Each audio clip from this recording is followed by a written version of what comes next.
Nossa equipe também registrou imagens do suposto alienígena. É noite. No escuro, ouvimos o que seria a voz de Bilu. Sim, Bilu.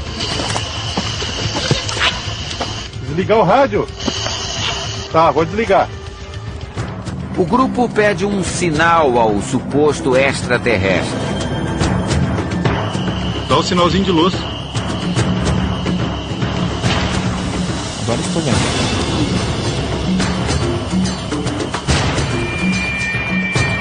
Nosso cinegrafista mostra o momento em que Bilu dá um salto para frente. Na cabeça, né? Várias vezes, os integrantes do projeto pedem que a nossa equipe não ligue qualquer tipo de iluminação. Você vai conseguir acender a luz, Bilu? Apaga a tua. Bilu diz que quer dar um recado. Qual a sua mensagem para a Terra, Bilu? Apenas que busquei conhecimento. O que o Platão e o ET Bilu têm em comum? Então, ambos nos incentivam a buscar o conhecimento, ou seja, a conhecer a verdade. E dentro da filosofia, essa busca pela verdade fez com que surgissem algumas correntes que pensassem até que ponto a gente consegue conhecer a verdade e se a gente realmente consegue atingir esse conhecimento da verdade de uma maneira eficaz, de uma maneira correta.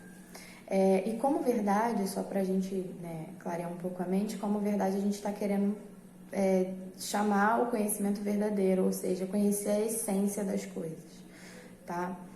A gente tem uma disciplina que é a metafísica, que explica um pouquinho mais sobre esse conhecer verdadeiro das coisas, mas ainda não é o momento, até porque é um pouquinho complicado. Então, vamos lá. Surgiram duas correntes antagônicas, para entender essa busca por conhecimento, não só essa busca, a possibilidade de alcançar o conhecimento verdadeiro de fato, que foi o ceticismo e o dogmatismo. Essas duas correntes depois vieram a ser repensadas pelo filósofo iluminista Immanuel Kant, e aí surgiu uma terceira corrente que estuda essa possibilidade de conhecimento, que é o criticismo, tá? Eu vou dividir cada uma delas em vídeos separados para que fique um pouquinho, o vídeo não fique tão longo, até porque eu falo demais, né? Então, vou falar primeiro do dogmatismo, porque ele é um pouquinho mais curtinho e um pouquinho mais fácil de compreender, acredito eu. De acordo com as doutrinas dogmáticas, é possível que a gente atinja o conhecimento, ou seja, é possível conhecer a verdade. Dentro do dogmatismo, nós temos duas vertentes. A primeira é o dogmatismo ingênuo, ou seja, que acha que o ser humano ele consegue conhecer plenamente a verdade, não há limite para o conhecimento da verdade, confia plenamente nessa capacidade. E esse dogmatismo ingênuo a gente vê muito no nosso dia a dia, que é o conhecimento de senso comum. São aquelas ideias que a gente reproduz sem muito senso crítico, a gente acredita que aquilo ali é verdade sem uma investigação um pouco mais profunda, é transmitido pela tradição, então vai passando de pai para filho, de geração em geração, dentro de uma sociedade, enfim. Acredita-se que essas ideias são fontes confiáveis de conhecimento. Esse é o dogmatismo ingênuo. A gente acredita sem problematizar muito esse conhecimento que é amplamente difundido e a gente acredita que ali há uma verdade de fato.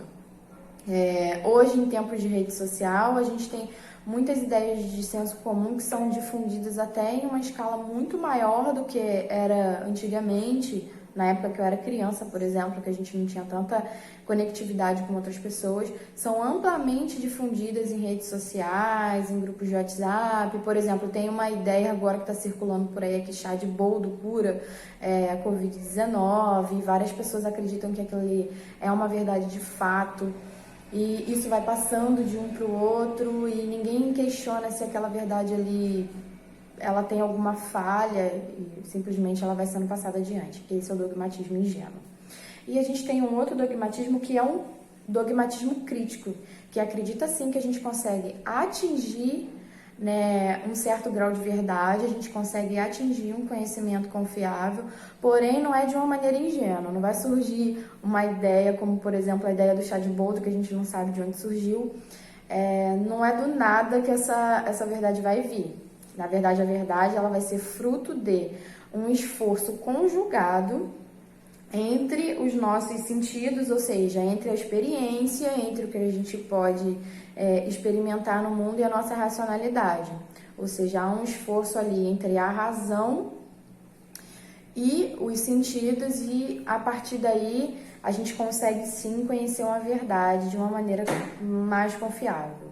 Esse é o dogmatismo crítico. E aí a gente vê, já há uma certa crítica em como essa realidade, como essa verdade, como esse conhecimento ele é construído. Então, não basta a ideia surgir do nada, né? Você vai fazer aquele esforcinho de experimentação e racionalidade, mas que é possível sim atingir uma verdade absoluta.